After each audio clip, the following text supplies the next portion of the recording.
बिस्मिल्लाहिर्रहमानिर्रहीम। Today's topic of discussion is endocrinology pulse. तो एक पेशेंट है जिसको हाइपोटेंशन और हाइपरक्लीमिया है और पिगमेंटेशन भी है। ठीक है, हाइपोटेंशन, हाइपरक्लीमिया और पिगमेंटेशन है।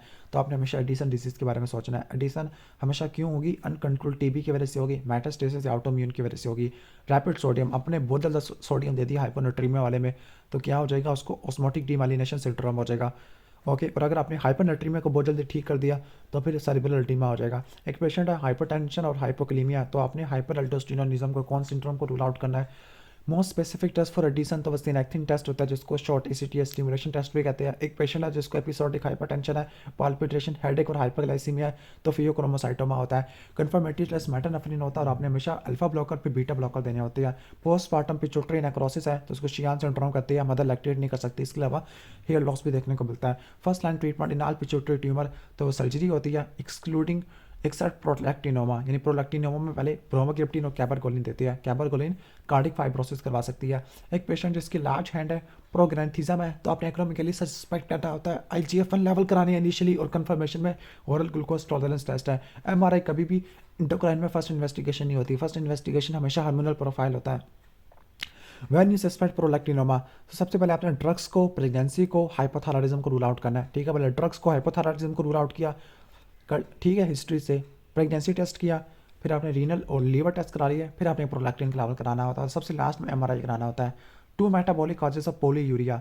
ओके, और तो हाइपर कैल्सीमिया होता है, दूसरा हाइपोकलीमिया होता है। ठीक हो गया। Try to calculate plasma osmolarity आपने करनी होती है। कैसे करोगे?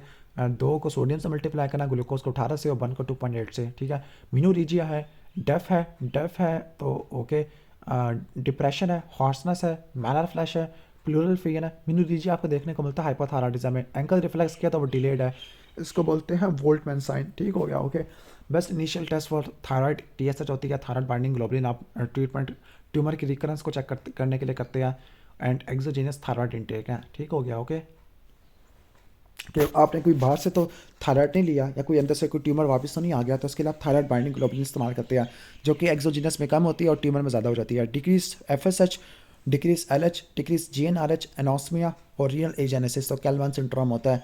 एंटी थायराइड ड्रग एक ग्रैन्युलर साइटोसिस करा देती है, कार्बिमाजोल करा देती होती है।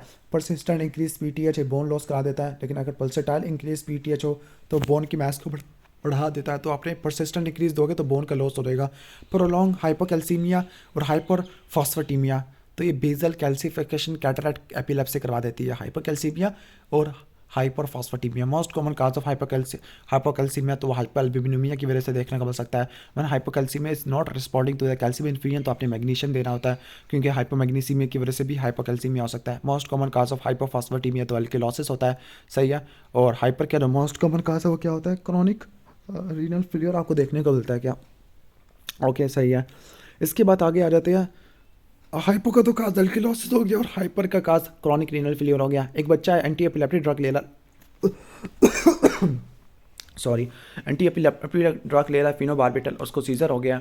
तो मोस्ट प्रोबेबली उसको क्या है? फिनोबार्बिटल की वजह से क्या होता है? फिनोबार्बिटल की वजह से vitamin D deficient, sorry, hypercalcaemia हो सकता है, उसकी वजह से सीजर वगैरह डेवलप हो सकते हैं, because it is the most common cause of arthrogenous vitamin D deficiency. Arthrogenous vitamin D deficiency हो जाती है फिनोबार्बिटल की वजह से, उसकी वजह से हाइपोकैल्सीमिया होकर हाइपरकैल्सीमिया की वजह से सीजर आपको देखने को मिलेंगे।